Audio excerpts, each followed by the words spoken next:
começo com as desculpas de que eu vou começar esses 6 eixos da mesma forma. Então, a Denise já viu vários, o Marcelo já viu vários, o Gabriel já viu também. O Wesley, ele vai chegar, ele está dando aula, ele chega provavelmente às 4 horas. E a ideia desse... Bom, a gente tem que fazer uma revisão do DCT, tanto por uma resolução que consegue, como porque o curso precisa, ele precisa ser rediscutido. E a ideia desse primeiro momento de hoje é eu fazer que eu até chamei de um breve relato histórico, porque o que eu tenho dito, que eu acredito mesmo, é que a gente vai fazer 8 anos na UFC, a gente fez muita coisa, mas a gente não escreveu a nossa história, a gente escreveu por que as coisas são como elas são. E, então, o que eu vou fazer aqui, eu vou ter 15 minutos, alguns dos porquês que direcionam o curso, o DCT. Então, a ideia é no eixo, eu fiz isso em todos os eixos, vou fazer no último eixo. Depois, vocês vão ver, vai ter uma discussão da equipe que, naquela época, os porquês que o eixo de informação é assim, e aí o Flávio vai ser o professor que vai relatar. Depois a ideia é os coordenadores falarem um pouco das disciplinas. Eu não sabia, o pessoal de comunicação que eles vinham, mas em alguma parte eu também vou falar, porque eu acabei participando da implantação de todo o eixo, de coordenação das primeiras disciplinas. Por exemplo, o Javier está aqui já fez a informação, então eu vou falar. Então, e depois vai abrir para discussão, e a ideia é que essa discussão continue no eixo durante um mês, para que a gente volte a conversar. Durante esse mês a gente vai acabar acompanhando a discussão do centro, mas o eixo da informação, ele interage com os outros eixos. Então não é que a gente pode simplesmente, como foi a discussão histórica, a gente fez uma intereixo e uma entre-eixo. Então hoje a gente está conversando a intereixo. Tá? Então, 1º de agosto de 2006, entraram 100 professores aqui, já existia um vestibular feito, já tinha 1.500 alunos inscritos na PBC, 500, 500 e 500. Na época, a professora Adelaide era corretora de graduação, depois ela virou vice-reitora. E a gente entrou e tinha que dar aula 11 de setembro, numa universidade que tinha um projeto diferente, e a gente não sabia o que era. Acho que eu estava junto com o Fraga nessas discussões. Né? O que a gente vai dar em LP, Java, não Java, o que é esse projeto, o que era isso. Mas o fato é que as aulas começaram em setembro e a gente tinha que iniciar alguma coisa. Então a gente fez uma primeira matriz, uma primeira versão, os alunos estavam lá.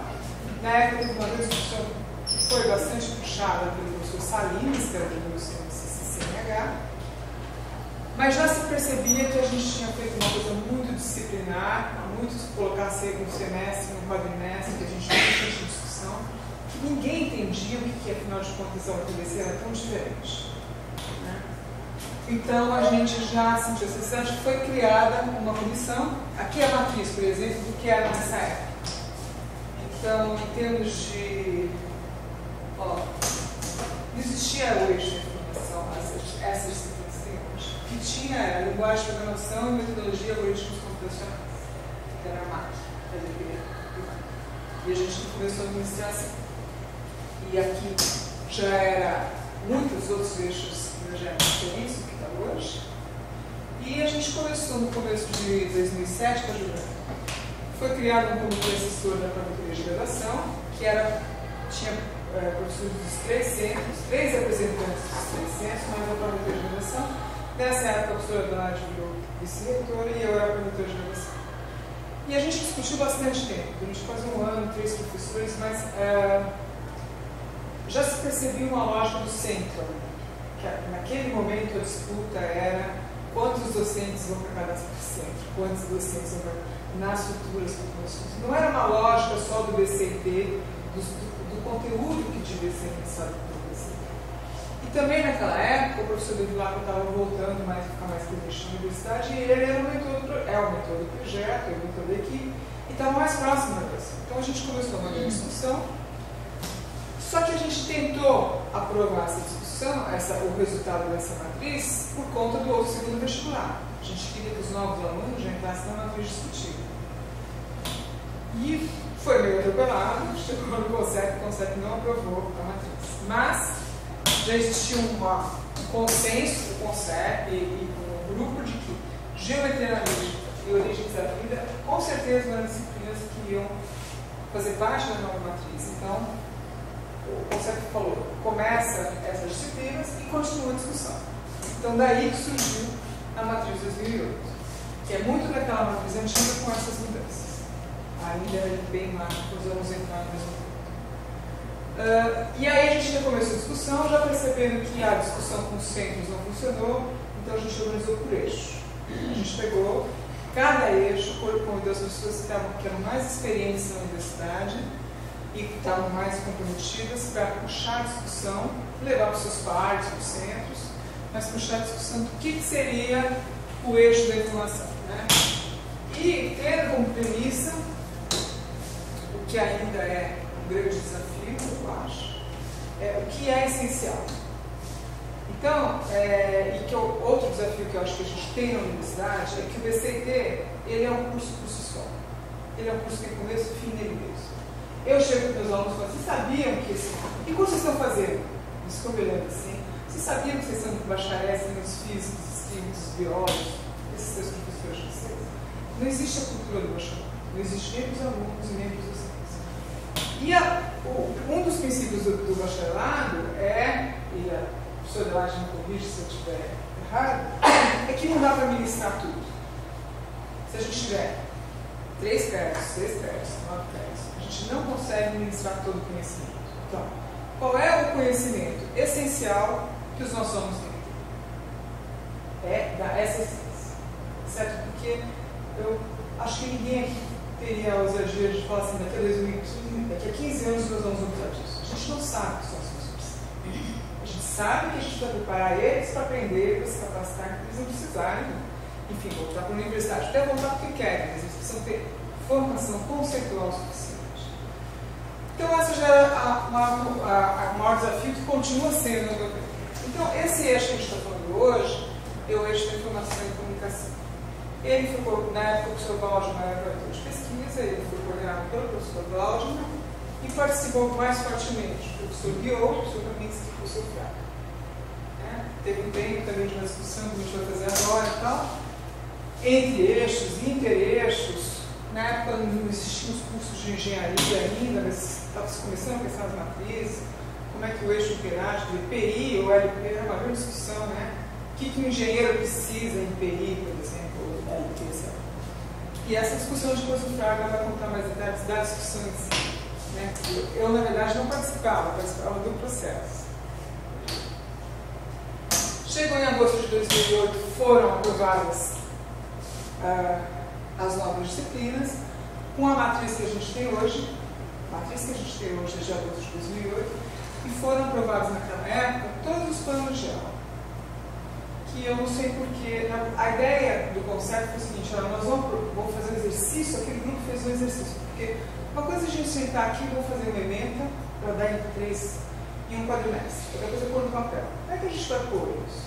Então aquele grupo fez aquele exercício, todos os eixos. E a ideia é que tinha mais relação entre os eixos, deveria ter tido mais relação entre os eixos. Mas a gente vai aprovar os planos de aula, mas não vamos divulgar, porque como é a primeira vez que a gente está ministrando, a gente pode não conseguir, ou conseguir. A ideia era que o projeto fosse o tempo todo revisto e rediscutido entre os eixos. Então, os planos de aula foram aprovados, mas efetivamente eles não foram disponibilizados para os docentes. Não sei por que isso aconteceu. Então, isso gerou a matriz de 2009, que na época a gente não queria aprovar nenhuma matriz, porque a gente queria que os alunos aprendessem e seguissem o ritmo deles, quer dizer, tinha uma grande discussão do noturno e do diurno. Então a gente fez todas as contas que um aluno noturno que trabalhasse e fizesse duas disciplinas, 9 créditos por quadrimestre, mas com A, ele se formaria em 7 anos. Então ele daria o ritmo dele. Então a ideia não era dar uma matriz que todo mundo tem que fazer uma matriz, mas os alunos falaram assim, fica muito vago, a gente tem uma sugestão. E aí a gente fez uma sugestão de matriz que é a matriz atual. Na verdade é uma indicação do que aquele grupo pensou que poderia ser conseguido. E aqui tem algumas considerações daquela matriz. Então, por que 3 horas? As pessoas... Isso 3 horas porque existe no mundo uma discussão, e veio um pesquisador e quem trabalha com educação, a tendência cada vez mais é ter menos sala de aula, menos horas de sala de aula e mais estudo de vida. E a ideia das 3 horas era isso, que o professor viesse para a classe ou para tirar dúvidas ou para trabalhar, mas que não sobrassem muito mais. Porque esse é outro, isso mapearia um dos princípios do projeto, que era pouca permanência em sala de aula, muito estudo individual. Por isso que a gente falava para os alunos, olha, 20 créditos parece que é meio período, mas essa universidade é tudo integral. O I é um grande fator. Certo? Vocês têm que estudar muito em casa. Então, a ideia não era... A gente nunca, na verdade, fez isso. A gente nunca teve uma. A gente teve 2, 1,5, mas a universidade nunca exerceu, nunca experimentou em nenhuma disciplina 3 horas por semana, com horários de 1 hora. Mas já ali também, a gente já percebia que o I era o nobre do projeto, porque a gente também não quer que os alunos sejam rasos, eles têm que aprender, eles têm que estudar muito. Então, como é que a gente faz esse I para não simplesmente dar uma lista de exercício e eventualmente puxar? Como é que a gente cuida do trabalho individual? Como é que a gente tutora o trabalho individual? E, na minha opinião, isso continua existindo como desafio. Acho que a gente ainda não discutiu, porque a gente tem turmas muito grandes, um período muito curto, o professor não dá conta. Eu tenho uma manhã 180 alunos, todo mundo aqui tem isso. Como é que a gente cuida desse? Então, acho que essa é uma discussão que é um ponto importante do projeto e que ainda falta a universidade atacar. Né? E também já se percebia a falta de material didático. Eu realmente não conheço a implementação dos outros eixos, mas eu posso falar do nosso eixo aqui, que eu acho que falta de material didático crucial. Quer dizer, entra aqui e dá a natureza da informação quem quer, certo? Quem está muito afim, porque senão a pessoa vai achar que é loucura. Ou comunicação deles também. Quer dizer, são disciplinas que elas acabaram ficando com eu acho, com uma implementação bastante interdisciplinar, uma série de desafios. Né? Mas elas estão muito no caminho de serem interdisciplinares. Mas precisa de material didático. Então, isso já era uma coisa percebida antes da gente começar, né? Acho que quando se conheceu o projeto, não tem um livro de EPI, não tem um livro de comunicação deles. PI tem, tudo bem. Os outros 2 do eixo não tem. Então, é um outro desafio. Bases computacionais.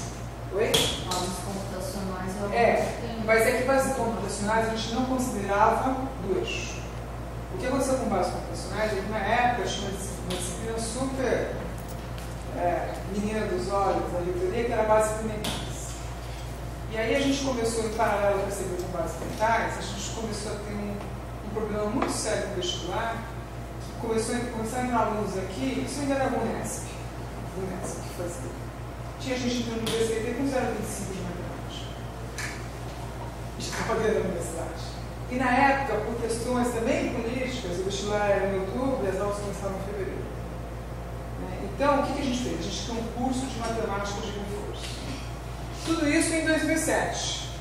2008, nessa outra discussão.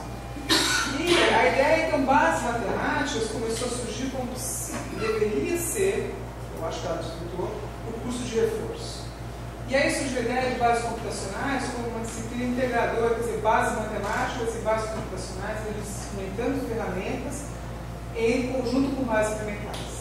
Então, na época, não era parte do eixo. O eixo, até que o Fraga vai te apresentar. É posterior, né? É posterior. Bases posteriores a essa discussão, foi um ano depois. Não, eu acho que bases.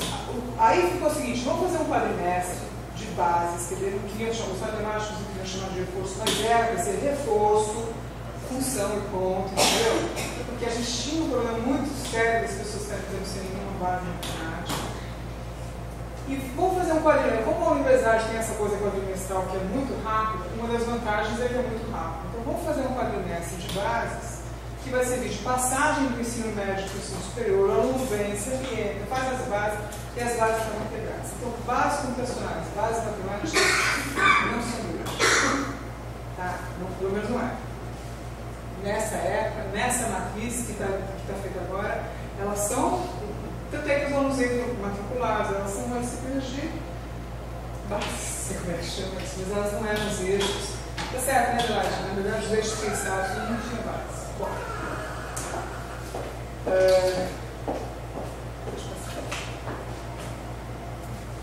Outra coisa que eu acho que é muito controversa aqui, que eu acho que afeta muito pouco o nosso eixo aqui, que é a questão do pré-requisito. Exatamente o bacharelado em computação, quando ele foi começar nessa época a gente discutiu isso aqui, a gente discutiu também as matrizes dos cursos. A Graça era, a Graça Marieta era a coordenadora do curso de bacharelado em computação. E ela apareceu lá com inteligência artificial 1, pré-requisito para 2, para 3 e para 4. Todo eixo, todas as disciplinas de inteligência artificial tinham um requisito entre si. Mas outro princípio grande que tinha é que a UFABC não ia ter departamento, a UFABC não ia ter professores donos de disciplinas, ela não ia ter grupos de professores e ela não ia duplicar disciplinas. Quer dizer, ética é ética, a gente discutiu muito fenômenos térmicos aplicados em engenharia, era para ser fenômenos térmicos. Por que fenômenos térmicos? Conceitualmente de fenômenos térmicos. Se o grupo de engenharia quisesse fenômenos térmicos, a aplicação, ela faria como opção obrigatória da engenharia. E aí, por exemplo, quando a gente viu aquela coisa de inteligência artificial, a gente percebeu, bom, e a R não precisa de inteligência artificial.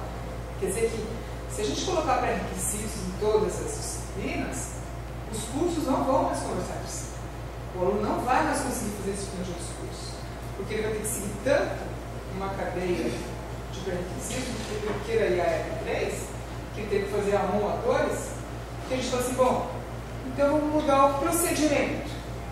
Existe o preconceito, existe uma recomendação, olha, não faça IAR4 sem fazer 3, sem fazer 2, ou FUV sem fazer PV. E os alunos têm que levar a recomendação. A única coisa que não existe é que a secretaria não vá a matrícula. Mapeando que princípio do projeto pedagógico. Tipo, o aluno tem que ser autônomo, aprender a decidir pela vida dele. Ele, por exemplo, se um aluno repetiu FUV, por que ele não pode fazer FUV? Porque o dor de barriga não é substitutivo. Ele não sabe FUV para fazer com FUV, quem que tem que decidir isso? É ele mesmo. E um ponto que é importante, que tudo isso na época, o PEAT era pilar do projeto. Mesmo na hora que eu estou falando com vocês dos conceitos, tinha que ter uma tutoria muito forte, especialmente no começo. Porque a gente observa que no fim, eu sou tutor de PEAT, no começo eles usam muito de coisa, eles não precisam, mas no começo eles precisam de uma tutoria. Então a gente fala assim, bom, tudo bem, vamos fazer isso nesse princípio, para não implicar disciplinas, e hoje a gente tem disciplinas implicadas. Não sei quantas disciplinas de ética a gente tem na universidade. Ética é ética, certo? E esse é o princípio. Então tem um porquê, não é loucura de liberdade. É só para os alunos, a gente manter essa questão da interoperabilidade dos cursos e aproveitamento de disciplinas. E uma última, acho que a última coisa que eu queria falar era a matrícula. A matrícula era diferente do que era hoje. Primeiro que o aluno só podia se matricular em 20 créditos. Porque todas as disciplinas obrigatórias do ST, mais ou menos aquela recomendação, se somar o T, o P e o I, era 40 horas de estudo semana. Essa era uma regra do projeto. E depois, a matrícula, assim, como o modelo era livre, a gente não sabia se o cada um ia fazer em 7 anos, se ele ia fazer, se ele ia fazer. Então, a universidade não sabia qual era a demanda dos alunos. Então, a gente propôs um esquema em 2 fases. Primeira fase, em que o aluno pede para a universidade matrícula. E a universidade tem que atender. Se a universidade conseguir atender, está feito. O aluno não mexe mais na matrícula. Ah, errou. Você fez um pedido para FUV. Tem vaga para FUV? Você vai fazer FUV. Não pode mais não, você fez um pedido para FUV. Não tem vaga. Então você que teve a matrícula, só você pode alterar a sua matrícula. E aí tinha Isso eu estou até explicando porque nós mudamos um pouco. Porque na época a gente, o professor até veio lá e falou assim, por que você não pode divulgar o nome dos alunos? Ou você falava muito, a gente não sabe o nome, já vai ter aquela época. Ah, porque é livre. A gente não sabe se vai ter 1, 5 ou 15 disciplinas de fluxo. Como é que a gente vai alocar antes sem saber? Bom, e hoje, então é isso, eram 2 fases, em que só podia refazer matrícula quem teve uma matrícula legal. A gente tinha muito menos mudanças na segunda fase da matrícula. E hoje, por que a coordenação atual do BC está divulgando os nomes? Porque hoje o procedimento da valetoria, antes de começar a matrícula, a gente aloca a sala de aula. Bom, se a gente aloca a sala de aula, a gente mais ou menos define, salvo alguma variação pequena. Então, se a gente define, então a gente pode alocar antes, então a gente pode divulgar o nome dos professores. Então foi essa a mudança também que a gente fez. Agora não é tão livre mais a matrícula, porque com a alocação prévia da sala de aula, ela acaba sendo mais direcionada. Então, como é que a gente pretende agora, em todos os eixos, fazer? A gente, por vários motivos, não pretende mexer na porcentagem das disciplinas do BCT. Quer dizer, vai continuar um percentual de 46% obrigatória, 30% de redução limitada e 24% de redução fixa. Isso a gente não vai mexer, pelo menos nessa revisão que a gente tem prazo até setembro de fazer. Todos os cursos têm que fazer revisão nesse ano. A gente vai poder mexer nas opções limitadas. Essa é uma mudança que a gente pretende fazer. O que é a opção limitada do BCT? Qual é o conjunto de opções limitadas? Então, nos eixos que a gente tem discutido, tem muitos professores, muitos grupos que têm ideias de novas disciplinas de opção limitada do BCT. Pode? Pode. A gente aprova, depois vai ver como é que vai alocar, se vai oferecer, não vai oferecer. Mas hoje, como é que está? Hoje, todas as disciplinas obrigatórias de todos os cursos são opção limitada do BCT. A ideia que a gente tem é fazer outras disciplinas de opção limitada e tirar um substrato importante de cada curso. A engenharia de formação fala assim, olha, a gente acha que essas disciplinas fazem sentido, por exemplo, sua tecnologia, de fazer parte do BCT. Então a gente pretende conduzir dessa forma. Né? E hoje, a ideia agora é o Fraga apresentar por que foi escolhido esse eixo da informação. Depois, os coordenadores, acho que a Lúcia vai falar de comunicação em redes. Não, porque quando a gente começou a implantar essa matriz, eu saí da corretoria. Então, eu implantei NI, PI, comunicação em redes foi o caminho, mas tem você e o Carlos. Então, acho que vocês podiam falar de comunicação em redes e eu falo um pouco do que está em NI e PI. Tá? Então, Fraga. Você vai falar por que aquela apresentação que eu te dei? Você não traz? Não, eu vou pegar o meu e-mail e eu te mandei, tá?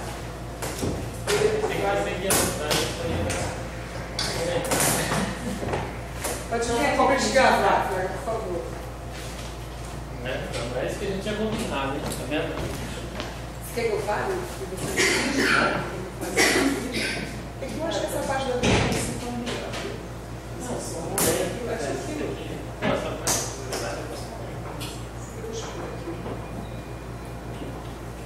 Eu não trouxe porque eu achei que já estava. Sei que eu só ia.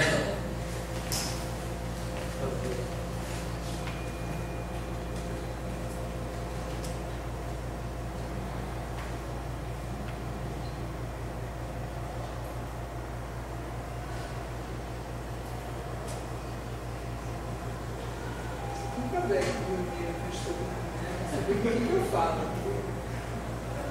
Só que é. Vai parte, tá?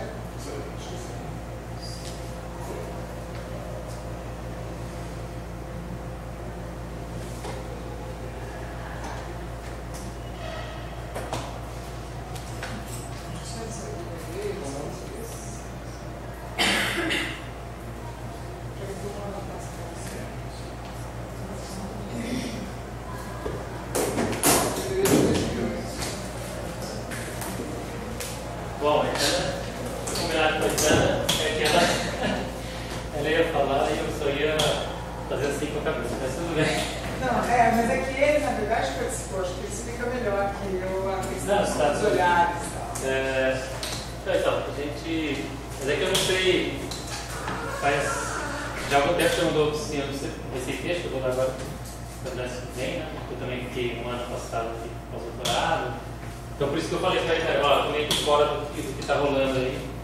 Então, mas eu posso falar, relatar o que a gente fez, né? Na época já 6 anos atrás, né? Mais de 6 anos. Então a primeira coisa era a questão do eixo, se chamava eixo da comunicação, informação e comunicação. Né? Esse é o nome original lá de antes da UNEST existir, né? do grupo do projeto pedagógico. Mas como o professor Waldman era o coordenador do grupo e ele mesmo fez parte das origens, né, desse eixo do nome, ele mesmo propôs essa mudança, quer dizer, não só ele, mas o grupo chegou a que a comunicação era um dos aspectos da informação. Por isso a gente resolveu, até a mudança do nome tem a ver com essa reestruturação. Tá? Então o eixo da informação e a comunicação era a comunicação da informação, era um dos aspectos. Era aqui, ó, era um dos processos. Vou lembrar os nomes aqui que eu quero tempo. Mas a gente dividiu, né, isso numa matriz, quer dizer, uma visão de 2 dimensões. Uma das dimensões era fundamentos e processos, em que a gente queria mostrar, né, a parte conceitual, a parte assim, do conteúdo, né, mais teórico, digamos assim, mais o cerne do eixo seria a natureza, né, entender o conceito de informação. Depois a transformação da informação, que é formas diversas de manipular. E por fim a comunicação da informação. Então por isso que a gente colocou comunicação como um dos processos da informação. Por isso que para facilitar conceitualmente, né, o entendimento do que o grupo tinha pensado, estruturado, era justamente falar, então o eixo não faz sentido chamar informação e comunicação, porque a comunicação está entendendo como um dos processos que envolve o centro é a informação. A comunicação, claro que ela é importante, mas ela não tem o mesmo grau de importância, digamos assim, em termos de estruturação do eixo. E a outra dimensão seria as visões e perspectivas. Então, seria a forma de abordar esse conteúdo, né? A visão teórica, conceitual, a visão tecnológica, claro, o eixo de informação é muita tecnologia envolvida, e a parte humana e social, que tem tudo a ver com o projeto pedagógico, né?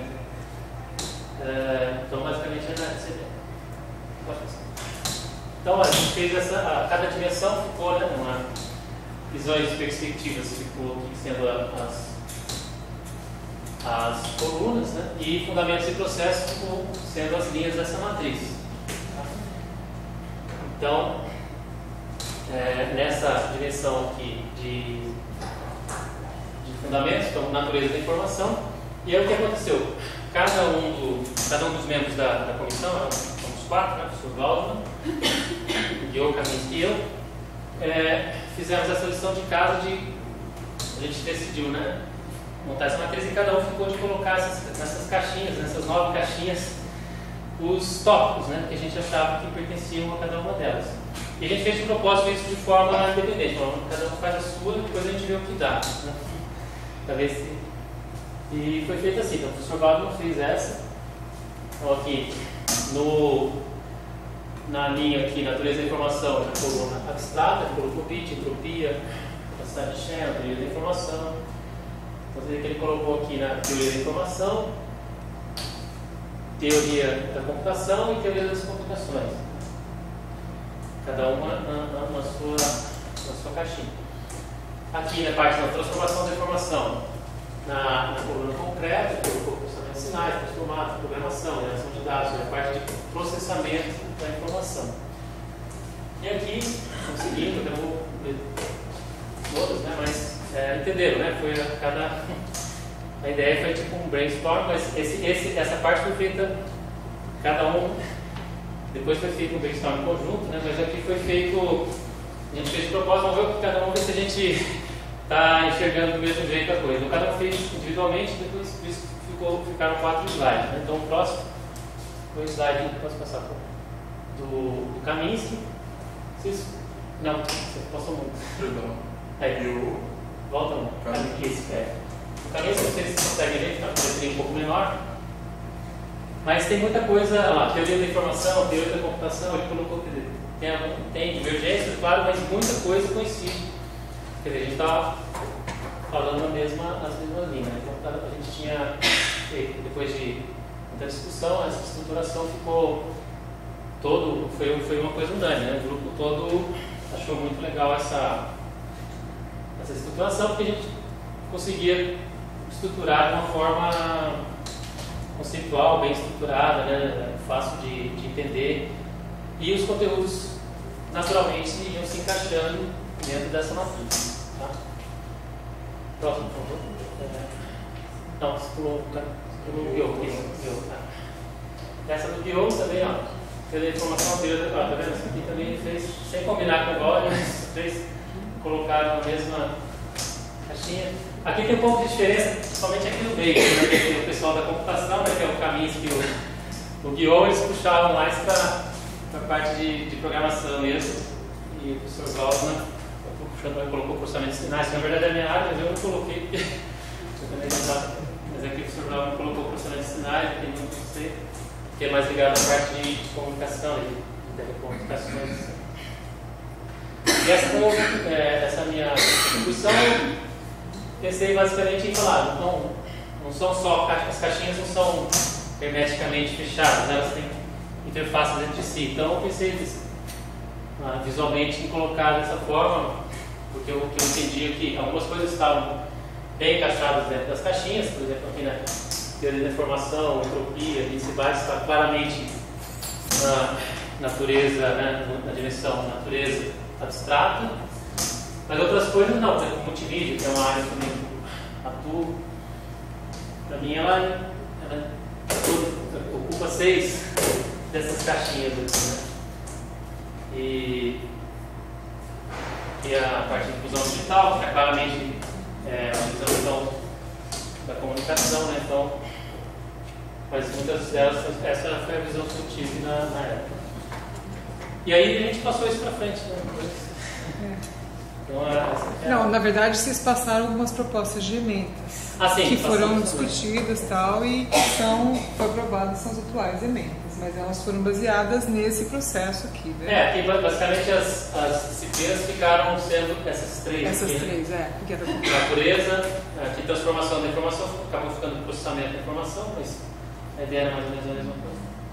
E comunicação, ficou sendo comunicação em redes. Isso. Mas por uma questão de... Essas aqui são nomes mais conceituais, estruturantes, né? Então, claro, a disciplina mudou um pouco, mas basicamente a ideia era cobrir cada uma dessas linhas nas 3 disciplinas. Certo? Não sei se alguém tem alguma dúvida. Eu adorei, gente. Eu passei. Na verdade, eu não vou te bajular, mas a que eu sempre mais gostei foi a do Fraga, porque eu acho que é meio isso aqui mesmo, né? Explica da onde veio, visual. né? Esse fundamento de processo que eu gosto computacional, que é essa ideia, né, de fazer a base do eixo. Então disso aí resultou essas apresentações que eu estou dando nos grupos, são as apresentações que eles usaram no conceito na época, junto com as emendas e os planos de aula. No eixo da informação, no eixo da informação, como eu participei muito do eixo, eu acho que isso aqui está mais difundido. Eu acho que tem professores que já viram isso. Eu já distribuí os planos de aula, eu distribuí. Eu lembro que eu já vi isso nas nossas aulas, mas eu nunca soube o que era, entendeu? Então, assim, acho que o desafio não é só a gente pensar na mudança, mas como se propagar essa mudança por todos os pensamentos, entendeu? Eu acho que a Juliana tem razão, porque eu preciso disso. A gente pode pensar em alguma estratégia também de treinamento, de sessões, não sei o quê, entendeu? Mas não para a gente. Eu sei que aqui agora. Não, se você percebeu, acho que existe um problema aí, que se a gente entrar e não entender o que é, né? Existem 2 problemas, Juliana, eu Não acho. passa, né? 2 problemas, né? O problema de participação. Esse evento foi muito divulgado, né? E ele está muito especial. Foi existe um problema de comunicação, que eu não acho que não é um problema geral de participação. Existe um problema de comunicação. Tanto é que eu estou tentando no começo falar aquela apresentação do L4 em todos os eixos, para ver se os porquês, se a gente em comunicação inglesa tem uma parte que a gente fala de boato, né? De como a informação se propaga. Para ver se isso aqui se propaga. Agora, o que eu acho que seria ótimo é que a gente tivesse escrito tudo isso, que a gente tivesse uma forma de divulgar tudo isso. E não só a técnica, mas o processo, eu acho que eu concordo com isso. Bom, natureza da informação, e aí também tem uma coisa muito interessante, eu não acompanhei mais os outros eixos, mas eu posso dizer pelo eixo da natureza da informação, que tem algumas coisas que elas são meio casuísticas, meio sóticas. Natureza da informação foi uma disciplina que eu acabei coordenando a primeira vez, e quem ministrou na primeira vez fui eu, o professor Valdeci, o professor Alexandre Quirrara, que é um neurocientista. Quem mais? Tinha o pessoal de humanas que participou e tinha o pessoal do Irineu, tinha o pessoal da informação. Essa disciplina, na verdade, ela foi baseada o tempo todo naquela época de 2007, 2008. Ela era um drama também, que ela está no projeto original, se virar na página, na primeira página, ela chamava Informação e Entropia, que é uma disciplina que existe no MIT. Que o grupo original se baseou muito nessa disciplina. E que pega a informação e obviamente, ela aprofunda um pouco mais na teoria da informação, mas ela também usa, por exemplo, o código genético. Então, a gente dá uma aula de biologia, que é um sofrimento, a gente dá aula de código genético, para dizer que o código genético é um meio de transmissão de informação. E que existem estudos de engenharia genética que aplicam a teoria da entropia, do Shannon, toda a matemática do Shannon no código genético. Também, e aí o que aconteceu? O fato de ter nessa primeira rodada professores da neurociência, que eu não tinha a mínima ideia disso, fez com que a gente ministrasse. A gente ampliou um pouco o que foi a disciplina de aprofunda, a gente fez uma visão, aplicação mais em outras áreas. Então, a gente dá um pouco de neurociência e mostra que a teoria da informação é utilizada em muitas experiências do cérebro. Por exemplo, essa do Nicoleles. Então, os alunos entendem a experiência do Nicoleles, a super famosa agora da Copa, sob a ótica da teoria da informação. Quer dizer, como a informação cerebral, ela atende tudo isso aqui que foi pensado pelo grupo, em termos de teoria da informação, de canal de entropia, como funciona isso. Mas só foi possível porque nessa disciplina tinha o Alexandre Quirrara, o que foi uma coisa muito... foi sorte. Na verdade, eu não acho que foi sorte. Naquela época a gente era alocado de uma forma diferente. A alocação não estava tão segmentada. 90% de um grupo, 10% do X%, não tinha tido o GTD7. Então, isso acabava favorecendo uma coisa mais rica na formação de projeto. Porque a gente interagia muito com colegas que eu jamais teria condições de aprender se a Alexandre não tivesse. E tem a parte da semiótica, também insiste em estudo, a Margarete estuda isso, a Margarete é um professor de sexo, que a teoria da informação é aplicada muito na questão da linguística. Então o aluno tem isso, então ele.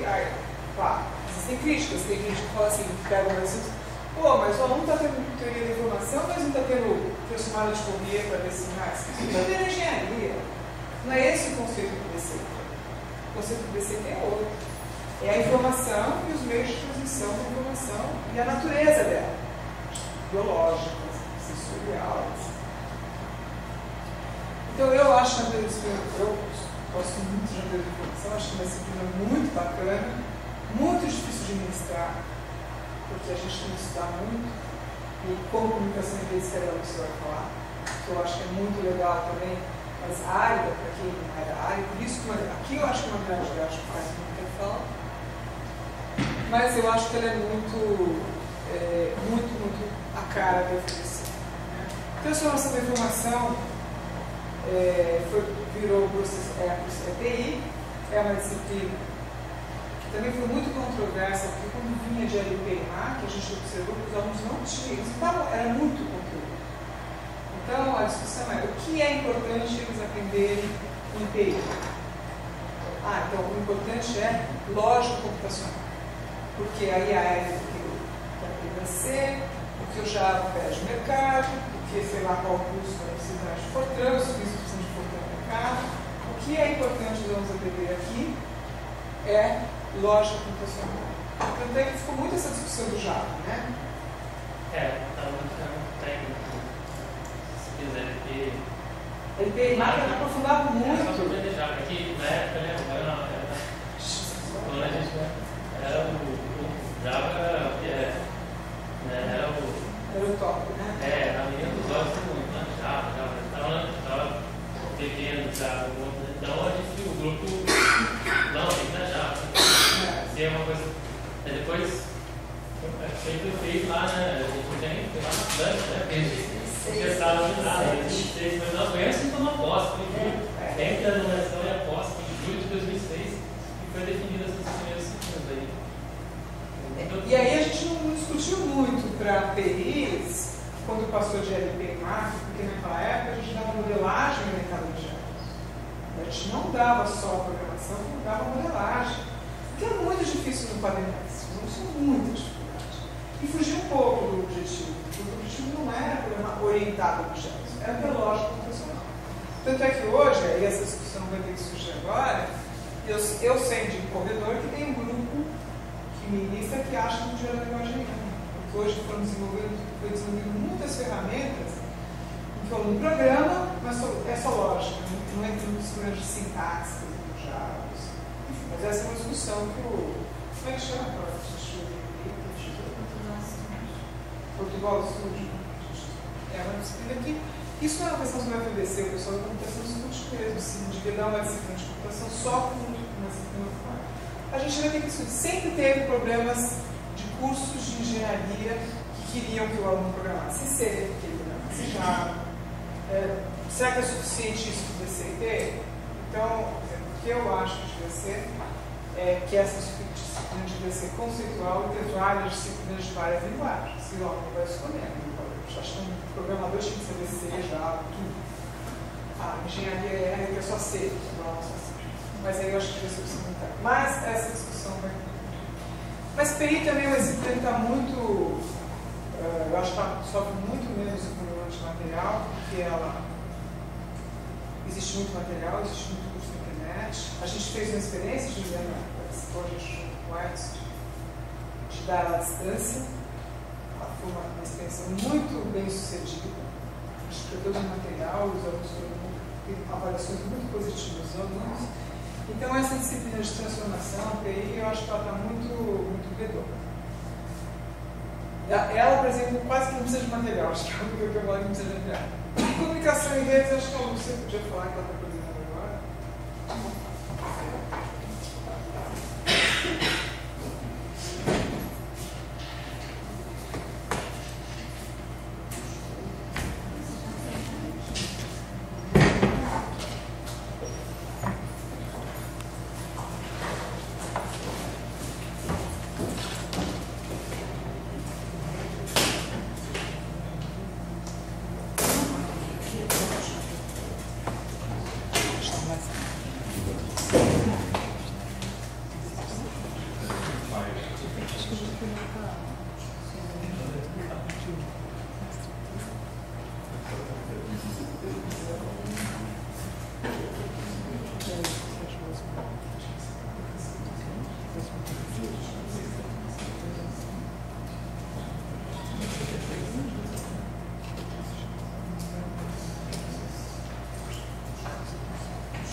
capacidade de canal, transmissão, propagação, ruído, redes com fio e sem fio, fibras ópticas, reflexão e refração da luz, funcionamento da internet, meios de comunicação e difusão de informação, e no final, redes sociais. Não sabia de tela.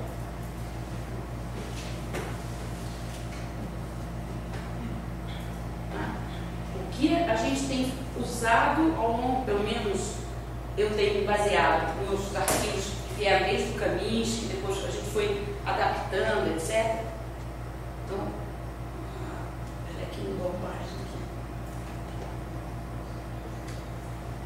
Daqui.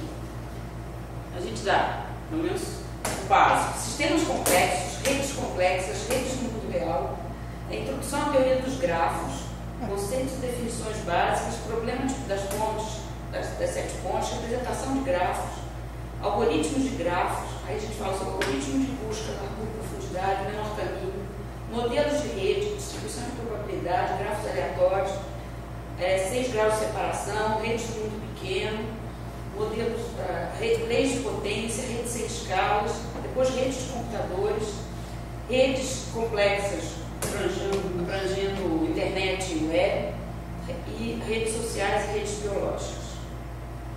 Tem coisas que você pode dizer que são, mas não, o que está no programa, que está aí,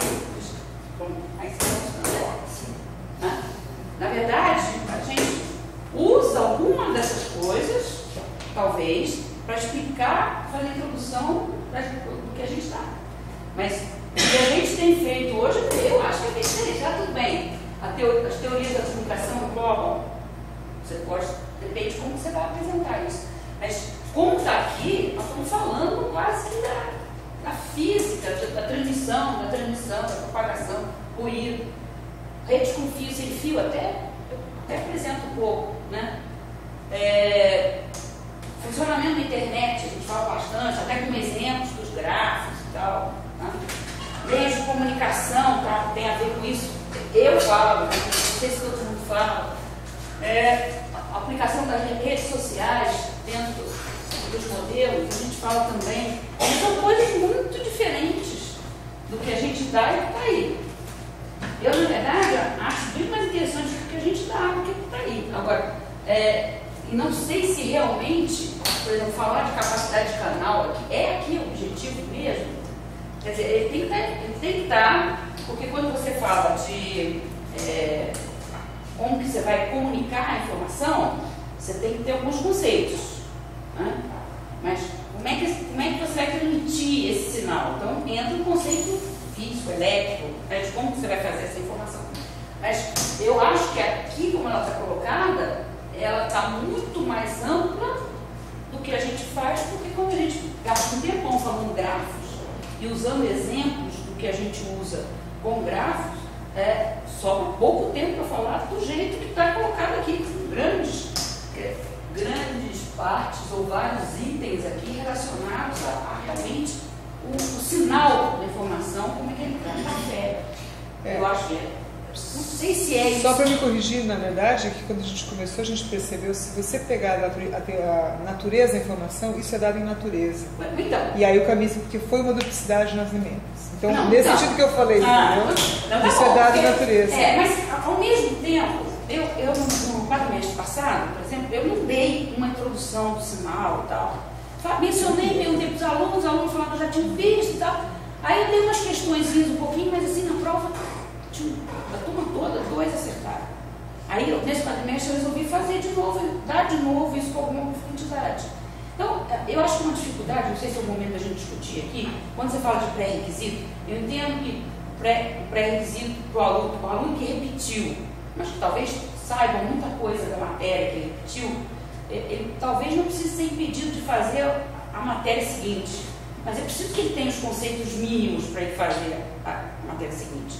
Eu acho que a gente devia pensar em como ter certeza que esse aluno que está vindo para a nossa disciplina, ele tem um mínimo para acompanhar a nossa disciplina.